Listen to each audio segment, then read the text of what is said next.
Hello लोगोफोर बड' जब इनफ' इउटुब चेनेलाव नोंथांमोनखौ बरायबाय BTR टिचार रेगुलार भेकेन्सि ओंखारबाय नोंथांमोनाथ' मिथिखाबाय बयबो बेनो जाबाय 427 LP स्कुल UP स्कुलाव ओंखारदों जेरै बर' मिडियाम आरो एसामिस मिडियामाव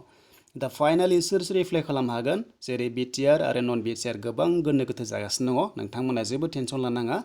जायफोर नन BTR नोंथांमोनाबो एप्लाइखौ खालामनो हागोन नाथाय माखासे क्राइटेरिया गोरोबनांगोन अब्लासो एप्लाइखौ खालामनो हागोन दा बे पस्टआ जाबाय रेगुलार दा बेयाव आरो मोनसे मोजां खोथा दंबावो लोगोफोर बेनो जाबाय जायफोरा LP स्कुलाव टिचार मावगासिनो दं रेगुलार थ' नोंथांमोनाबो ME स्कुलाव एप्लाइखौ खालामनो हागोन नाथाय माखासे नोंथांमोना प्रपार चेनेलजोंसो बेखौ खालामनो हागोन एप्लाइखौ दा जायफोरा LP स्कुलाव मावगासिनो दङ रेगुलार पस्टआव नाथाय नोंनि इलिजिबोला जायो जेरै ME स्कुलाव अब्ला नोङो एप्लाइखौ खालामनो हायो नाथाय माखासे नोंथांमोना प्रपार चेनेलनि गेजेरजोंसो एप्लाइखौ खालामनो हायो दा बेखौनो नोंथांमोना भिडिअखौ नायलांबाय थादो जोबजासिम बेनिफ्राय BTRनि रेसिडेन्ट प्रुफ माखौ हरनो दा बिनि गोबां गोनो गोथो जागासिनो दङ नोंथांमोनाबो भिडिअखौ नायलांबाय थादो आरो जायफोरा BTR नोंथांमोना बांसिन फार्स्ट प्रिफारेन्सखौ नोंथांमोना मोनगोन आरो जायफोरा नन BTR नोंथांमोना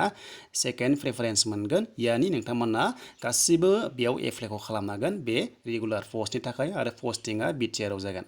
दा जों बेखौ रायलायनो सिगां जों नायनांगोन अफिसियेल नटिफिकेसन जे मा नांमारगौ नोंथांमोना भिडिअखौ नायलांबाय थादो बेनिफ्राय चेनेलाव गोदानै फैदोंबा साबस्क्राइब खालामदो एडमिट कार्ड होयोब्ला आं नोंथांमोननो थाबैनो आपडेटखौ होगोन दायो आं लोगोफोर लाना फैबाय अफिसियेल नटिफिकेसन बेयाव माखासे गोबां मोजां पइन्ट्स लिरनाय दङ नोंथांमोना गोनो गोथो जानाङा जायफोरा टेट क्वालिफाइड जायाखै बेयाव एप्लाइखौ खालामनो हानाय नङा आरो बे टेट क्वालिफाइडआ जाबाय लोगोफोर जायफोरा BTC टेट क्वालिफाइड खालामदोंमोन एबा जादोंमोन सिगाङाव बेनिफ्राय आरो आसाम टेट जादोंमोन ना बेखौ जुदि नोंथांमोना क्वालिफाइड जाना दङमोन जुदि साख्रि मोनाखैब्ला नोंथांमोना एबारो रेगुलार पस्टनि थाखाय एप्लाइ खालामनो हासिगोन बेनो जाबाय BTRआव दा बेयाव अल आसाम केन्डिडेट गासैबो एप्लाइखौ खालामनो हायो BTR आरो नन BTR केन्डिडेट नाथाय फार्स्ट प्रिफारेन्सआ BTR केन्डिडेटआ मोनगोन गासै 427 पस्टआव जेरै पस्टआ दङ LP स्कुलाव 80 एबा एसिस्टेन्ट टिचार बेनिफ्राय साइन्स टिचार दङ UP स्कुलनि बेनिफ्राय हिन्दी टिचार दङ दा नोंथांमोना बेफोरबादि पस्ट एप्लाइखौ खालामनो हागोन जुदि गोरोबोब्ला बेनिफ्राय एप्लाइ खालामनाय लिंकखौ नोंथांमोना भिडिअनि डिसक्रिपसनाव मोनगोन आरो माबोरै एप्लाइ खालामनांगौ बेखौबो खालामखाबाय भिडिअ नोंथांमोना चेक खालामदो बेनिफ्राय पस्टआ नै माखासे डिस्ट्रिक्टआव जेरै क'क्राझार चिरां बाक्सा उदालगुरि गावगाबाव दंखायो रिजार्भेसन बेनिफ्राय गासै 347 LP स्कुलाव बेनिफ्राय लोगोफोर बड' मिडियामाव 116 एसामिसाव 231 दा बेनिफ्राय जों थांसै ME स्कुलाव बेयाव दङ बर' मिडियामाव गासै दङ 19 एसामिसाव 60 गासै टटेल 80 दङ दा बेनिफ्राय इन्टारभिउ डेटआ माब्ला जागोन बेनि डेटखौ उनाव होगोन होनना बुंदों नोंथांमोना नाम्बार 1आव नुनो मोनदों इन्टारभिउ डेटआ उनाव पाब्लिश खालामगोन बेखायनो नोंथांमोना चेनेलखौ नायबाय थाबानो जाबाय भिजिट खालामबाय था जेब्लानोखि एडमिट कार्ड होगोन डेट होगोन नोंथांमोना मोनगोन दा बेनिफ्राय सेकेन्डआव फैबाय लोगोफोर जायफोरा BTRनि केन्डिडेट नोंथांमोना फार्स्ट प्रिफारेन्सखौ मोनगोन बेनिखायनो नोंथांमोना मोनसे रेसिडेन्ट प्रुफ हरनांगोन बेनो जाबाय PRC जुदि नोंना PRC गैयाबा मा खालामनांगौनो बेनो जाबाय लोगोफोर डमिसेल थ' नोंथांमोना डमिसेलबो हरनो हागोन बेयावनो गासिबो डेट लोगोसे जायगा गासिबो प्लेस गासैबो गासैबो एभ्रिथिं गासैबो मेनसन खालामनाय थायो डमिसेलाव अब्लानो बे जाबाय कनसार्न अथ'रिटिनिफ्राय फैनाय डमिसेल बेयाव एक्सेप्ट जागोन मानोना BTRनि रेसिडेन्ट होननानै बेनिफ्राय भटार कार्डफोराबो जायो बेनिफ्राय लोगोफोर सार्कोल अफिसावबो खालामनो हागोन नोंथांमोना जुदि खालामनोब्ला PRCखौ नोंथांमोना बे थ्रुयै खालामनो हागोन आरो नाथाय लोगोफोर दायो बेयाव मोनसे PRCनि खोथा होननाय लोगो लोगो दायो जबनि थाखाय PRC होआ जास्ट इडुकेसन PRCल' होनाय जायो बेनिफ्राय इनकमप्लिटआ रिजेक्ट जागोन बेनिफ्राय दानिया जायफ्रा सर्ट लिस्ट जागोन ना नोंथांमोना जुदि नोंथांमोननि जुदि मेरिट लिस्टआ फैयोब्ला बेखौ नोंथांमोनखौ स्ट्राइकलि नायनाय जागोन गासैखौबो डकुमेन्ट्सफोरखौ नायनाय जागोन बेनिफ्राय एप्लाइनि लास्ट डेटआ 12 आगस्ट थ' बेखौ आं क्लियार खालामबाय नोंथांमोना जायफोर BTRनि केन्डिडेट नोंथांमोना रेसिडेन्ट प्रुफ हरबानो जाबाय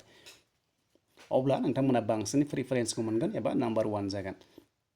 थ' बेनिफ्राय थांसै गाहायाव माखासे पइन्ट्स नायबावनोसै नैबाव दङ 1 नाम्बार बियो दा बेयाव आसाम टेट BTC टेटआव जायफोरा क्वालिफाइ जादोंमोन नोंथांमोननि लेंगुवेज 1आ बड' एबा एसामिस थाथारनांगोन अब्लासो नोंथांमोना एप्लाइखौ खालामनो हागोन जेरै नोंथांमोना सिगाङाव मिडियामखौ होदोंमोन एग्जाम लिरनायाव बेजोंनो नोंथांमोना एप्लाइखौ खालामनांगोन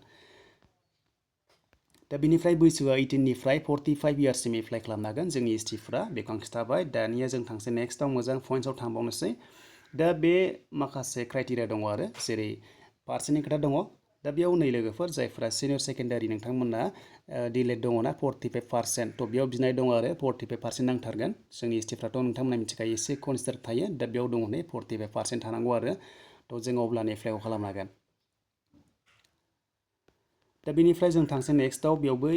ME स्कुलाबो एखेयानो लोगोफोर नोंथांमोना नै बेयाव नुनो मोन्दों माखासे डिलेट थ' नोंथांमोना DLED आरो B.Ed दङब्लाबो बे एप्लाइ खालामनो हायो जुदि नोंथांमोननि गोरोबोब्ला।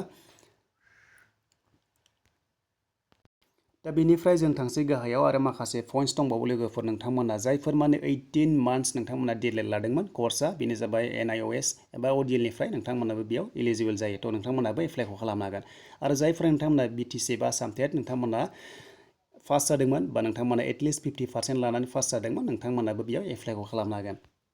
बेनिफ्राय मोजां पइन्टआ जाबाय जायफोरा LP स्कुलाव मावगासिनो दंखायो नोंथांमोना जुदि एमइ स्कुल एप्लाइ खालामनोबाबो नोंथांमोना खालामनो हायो बेखौ जों मोनगोन नेक्स्टआव। दा सिलेक्सन प्रसेसआ लोगोफोर नैबाव माखासे मार्क्स होनाय दङ जेरै एक्सट्रा मार्कआ NCC दङब्ला C सार्टिफिकेट दङब्ला 10 मार्क्स बेनिफ्राय B दङब्ला 5 मोनगोन। दा बेनिफ्राय experience certificate teaching experience certificate दं 50 मार्क्सनि जुदि नोंथांमोना 6 मान्थ्स नोंथांमोना टेट क्वालिफाइड मावना दंखायोमोनब्ला थ' नोंथांमोना कन्ट्रेक्सुवेल मावना दङब्ला SSCनि आन्दाराव थ' नोंथांमोनाबो मोजां मार्क्स मोनगोन। दा बेनिखायनो नोंथांमोना मा खालामनांगौनो टिचिं एक्सपिरियेन्स सार्टिफिकेट हरथारनांगोन लोगोफोर अब्लासो नोंथांमोना मोनगोन। बेनिफ्राय 6आव नायदो 6आव रिकगनाइज स्पर्ट्स सार्टिफिकेट नोंथांमोना थानांगोन जेरै रिप्रेजेन्ट खालामनाय बेनो जाबाय अफिसियेलि जेरै नोंथांमोना नेसनेल लेभेलाव नोंथांमोना स्पर्ट्सआव गेलेहैदोंब्ला मोजां बेनिफिट्स दङ 10 नाम्बार मोनगोन आरो दंबावो फाइन आर्ट्स आरो कालचारेल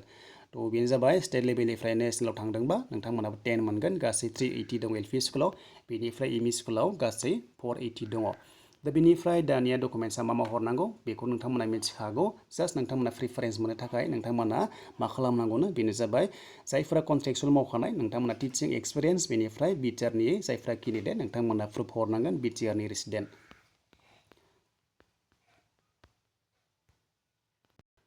दानिया लोगोफोर 9 नाम्बाराव नोंथांमोना नायदो बेनो जाबाय मोजां बेनिफिट्स बेयाव बुंदों लोगोफोर जायफोरा दायो रेगुलार टिचार मावगासिनो दं LP स्कुलाव नोंथांमोना बेयाव एप्लाइ खालामनो हानाय नङा होनना बुंदों नाथाय मोनसे खोथा जुदि लोगोफोर जुदि नोंथांमोना जायफोर अनलि रेगुलार नोंथांमोना टिचार मावखानाय दङ नोंथांमोना एलिजिबल जायोब्ला LP स्कुलाव एमइ स्कुलाव जुदि